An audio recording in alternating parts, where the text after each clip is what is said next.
সিম চাষি ভাইরা, আপনাদের যেই কমন একটি সমস্যা পরিলক্ষিত হচ্ছে, আমাদের কাছে সকলেই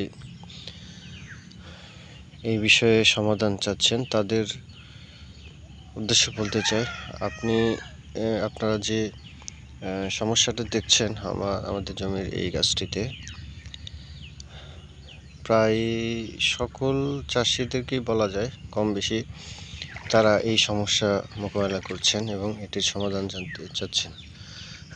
আপনারা দেখতে পাচ্ছেন যে আমাদের গাছের যে পাতা, এগুলো মরিচা দাগ পড়েছে এবং সাইড থেকে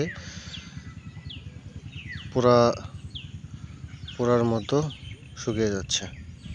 এটার কারণ এবং সমাধান সম্পর্কে আপনাদেরকে জানাবো। আশা করি সকলেই এই যে সিমের গাছের যে রোগটি, এটি থেকে সহজে পরিত্রাণ পাবেন এবং পরিত্রাণ উপায় নিয়ে আপনাদেরকে কিছু তথ্য জানাবো। তো আপনারা যে গাছটি দেখছেন যে রোগে আক্রান্ত, এই গাছটি আপনারা গোড়ার দিকে যদি আসেন তাহলে দেখতে পাবেন যে এই গোড়ায় অসংখ্য, যে ঠিক আলুর মতোই এক ধরনের গুটি হয়েছে। এটি যখন অতিরিক্ত হয় এই গাছগুলো, তখন এই পাতা এভাবে নষ্ট হয়ে যায়। এই রোগ থেকে বাঁচতে হলে অবশ্যই আপনাদেরকে একটি পদ্ধতি অবলম্বন করতে হবে।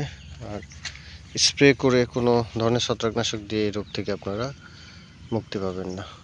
দেখতে পাচ্ছেন যে গাছের কি অবস্থা। তো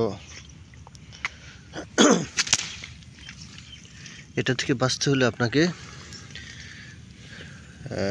মাটিতে যে শিকড়ে এক ধরনের কৃমির আক্রমণ হয়, এই কৃমির থেকে গাছকে রক্ষা করতে হবে। তাহলে আপনারা যে সমস্যাটি দেখতে পাচ্ছেন এটি থেকে রেহাই পাবেন।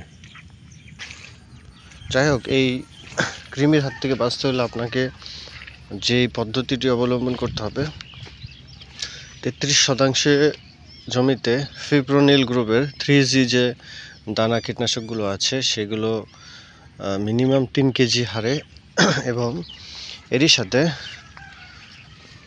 কীটনাশক ইমিডাক্লোপিড গ্রুপের যে তরল কীটনাশক পাওয়া যায়, সেটি 3 কেজি দানাদারের সাথে 100 ml ইমিডাক্লোপিড গ্রুপের যে কীটনাশক বাজারে পাওয়া যায়, সেটি নিয়ে একত্রে ভালোভাবে মিশিয়ে গাছের গোড়ায় সুন্দরভাবে দিয়ে দিতে হবে। তাহলে আশা করি যে এই কৃমিটা দমন হবে এবং আপনার যে সমস্যা, এটির সমাধান হয়ে যাবে ইনশাআল্লাহ। এবং এভাবে দেওয়ার পরে, একবার দেওয়ার পর আবার 15 দিন পর আরও একবার দেবেন, তাহলে এই সমস্যাটা একবারে দূর হয়ে যাবে। তবে অবশ্যই সিম চাষ চলাকালীন 3 থেকে 4 বার দানাদার একই নিয়মে ব্যবহার করবেন। আশা করি এই সমস্যা থাকবেন না। সবাইকে ধন্যবাদ। আসসালামু আলাইকুম।